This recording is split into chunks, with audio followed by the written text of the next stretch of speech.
voltar então a chamar o nosso especialista em relações internacionais, o Urian Fancelli. Urian, a gente está vendo então esse cenário se materializando, né? Muitas pessoas protestando agora contra o Benjamin Netanyahu, pedindo a renúncia dele. Num cenário de guerra como esse para o país, para Israel especificamente, esse é o melhor cenário? Esse seria o melhor momento para Netanyahu renunciar?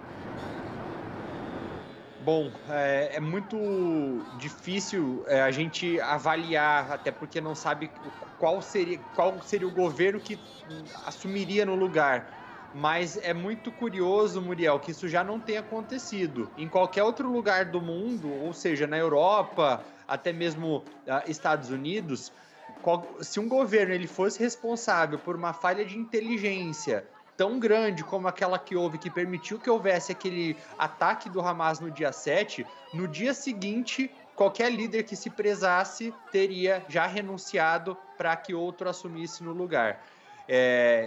A conta está chegando e acredito que ele só não saiu ainda porque ele está no poder há muito tempo, já tem se acomodado na posição, tem erodido a democracia do país, inclusive o que ele tentava fazer antes de concentrar poder, tirar poder do judiciário, era porque não queria sair do assento. É uma característica de líderes populistas ao redor do mundo inteiro. Existe um estudo que foi feito em 46 governos de 33 países.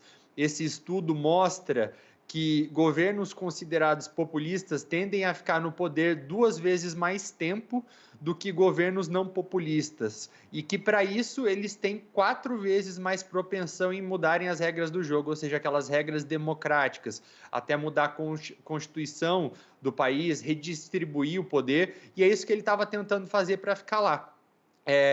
Agora, com esses ataques, existem duas possibilidades. A primeira é que ele consiga responder de maneira firme e se tudo der certo, no sentido de que se ele conseguir recuperar aqueles reféns que foram sequestrados, se ele conseguir entrar em Gaza, acabar com o Hamas sem matar tantos civis, sem que morram tantos combatentes israelenses, pode ser que isso seja considerado uma vitória política para ele e ele seja perdoado. Afinal, quem vai ter coragem aí de julgar e prender um herói nacional, um herói de guerra? Mas eu não acredito que é isso que está caminhando para acontecer, não. Eu acredito que, pelo que a gente vê, é uma desestabilidade que mostra um outro cenário de que ele está encontrando dificuldades para recuperar esses reféns, está causando muitas mortes de civis, o que tem gerado protestos ao redor do mundo.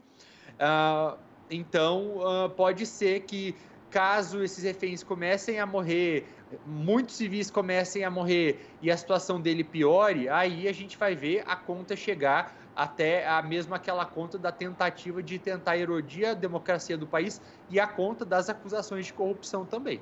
Pois é, e tem esse outro ponto também, que é o fato de que os Estados Unidos têm pressionado cada vez mais por uma pausa humanitária e, por outro lado, Benjamin Netanyahu fala que essa pausa não vai acontecer, não enquanto os civis que estão sendo feitos de reféns pelo Hamas não forem resgatados. Até que ponto esse discurso de Benjamin Netanyahu faz sentido nesse momento, mesmo com essa pressão americana de pausa humanitária para que a ajuda entre na faixa de Gaza?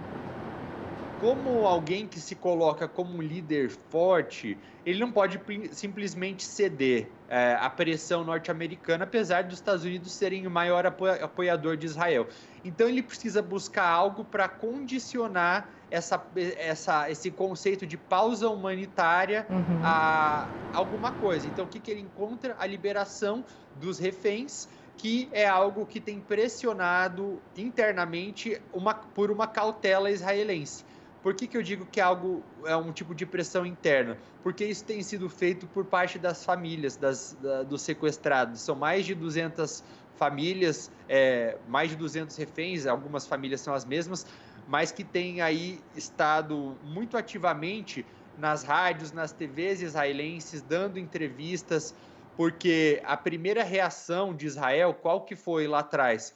Vamos entrar em Gaza, vamos acabar com o Hamas, vamos acabar com tudo, não vai sobrar nada em Gaza. Até o Daniel Hagari, que é o porta-voz do exército israelense, falou no primeiro momento porque a prioridade era entrar e que não ia sobrar nada em Gaza.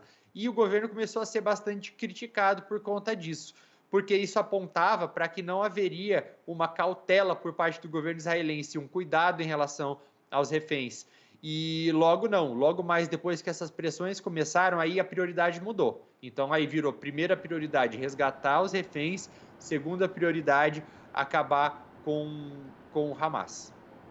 E queria voltar a falar com você sobre Netanyahu, sobre a popularidade dele. Você falava que se essa guerra terminar bem para Israel, seria difícil realmente tirar alguém que é considerado um líder, um herói nesse período aí de guerra. Israel que começou sendo atacado, sendo surpreendido pelo Hamas lá no dia 7 de outubro. E aí tem essa pesquisa, Uria, que eu queria repercutir com você, que fala que cerca aí de 3/4 da população quer que Netanyahu renuncie. Estamos falando de uma quantidade muito grande da população, 3/4. Essa popularidade de Netanyahu foi especificamente erodindo depois dessa questão envolvendo a Suprema Corte do país, ou ela já vem acabando e diminuindo com os anos? Estamos falando de alguém que está no poder há muitos anos, afinal de contas, né?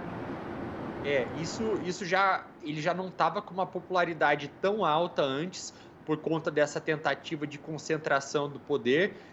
Basicamente é como se ele tivesse tentado tirar o poder de decisão do STF israelense, né, da Suprema Corte do país, e concentrado para se proteger de acusações de corrupção.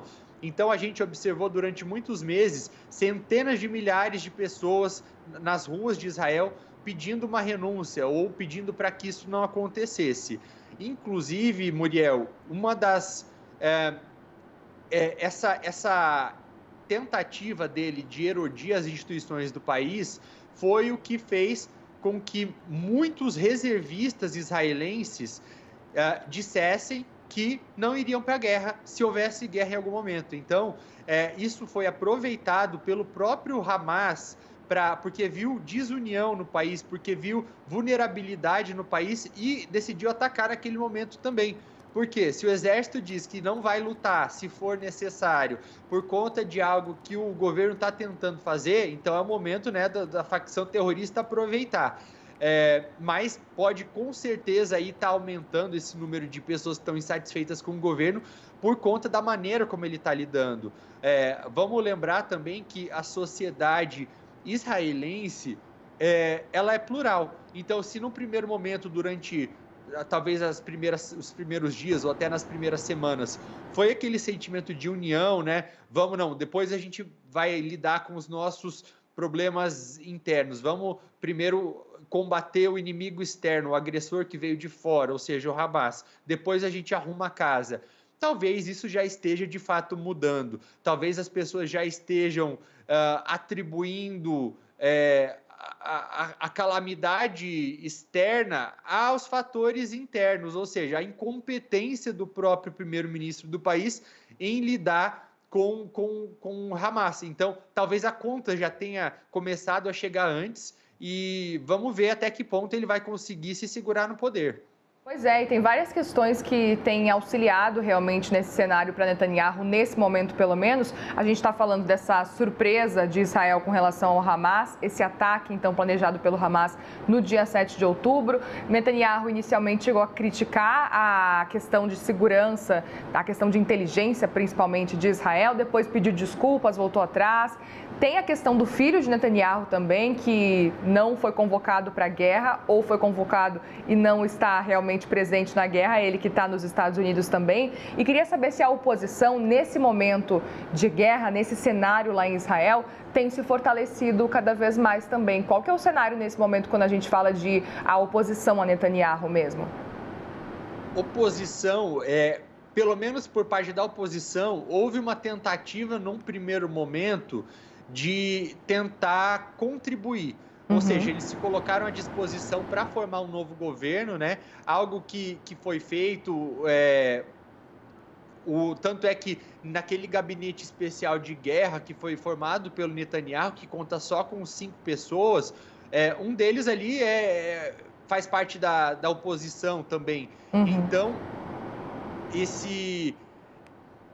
assim, houve uma demonstração de vontade de querer contribuir nesse primeiro momento, mas, de novo, até que ponto que também essa oposição vai ficar fazendo parte, né, desse governo? Porque é uma oportunidade, querendo ou não, para a oposição de tentar se fortalecer e querer pular fora de algo que está condenado já a afundar. Não, é interessante acompanhar o que vai acontecer em Israel mesmo durante essa guerra, claro, mas depois, né? Como é que vai ser esse cenário para Netanyahu, para a oposição, se ela vai se formar ou não e se ela vai se transformar em algo sólido depois dessa guerra, independentemente do resultado que vier depois.